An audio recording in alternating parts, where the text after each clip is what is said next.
Où faut-il placer le regard en combat? Je t'explique ça tout de suite. Avant ça, si t'es pas encore abonné à ma chaîne, je t'invite à t'abonner dès maintenant pour suivre tous mes conseils. Placer le regard, c'est quelque chose d'hyper important pour pouvoir prendre l'information.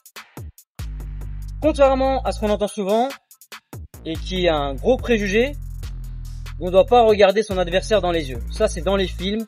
On nous fait croire ça. Voilà, c'est le duel, le regard dans les yeux, on se provoque, etc. Ça, c'est du faux. Dans la réalité, vous avez qu'à observer les combattants, c'est pas du tout comme ça. Pour comprendre, il faut déjà connaître deux notions. C'est la notion de vision centrale et la notion de vision périphérique. En effet, quand on regarde quelque chose, il y a deux visions.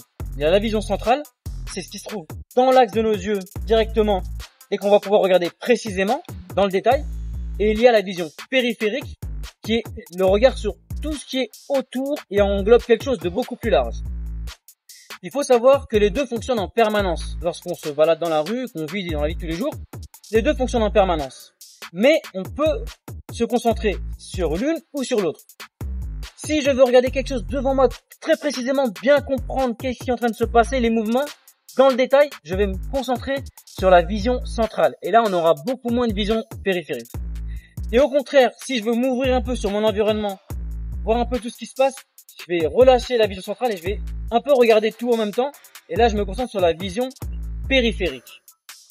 Tu l'auras compris, ce qui va nous intéresser, c'est plutôt la vision périphérique. En effet, si on est plus en vision centrale, si par exemple on se concentre sur l'épaule droite de l'adversaire et qu'on est focalisé dessus, on va pas voir tout ce qui arrive des autres zones.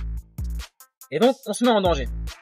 Alors que si on est en vision périphérique, on regarde tout dans la globalité sans forcément avoir de détails. Mais s'il y a un mouvement d'un coup qui arrive, eh bien on va le voir arriver. Ça va nous permettre d'anticiper. On peut le remarquer chez tous les combattants professionnels, tous ceux qui ont de l'expérience, le regard, il est un peu dans le vide. En général, on a l'impression qu'ils sont en train de regarder plus ici vers le buste, la poitrine de l'adversaire, en attendant de voir toutes les réactions qui se passent. Eh bien, c'est exactement ça. On a un regard un peu vide, où on regarde un peu tout, des déplacements jusqu'au mouvement de la tête. On regarde un peu tout dans la globalité et il suffit d'un mouvement, d'un changement, on va le repérer grâce à la vision périphérique. Voilà.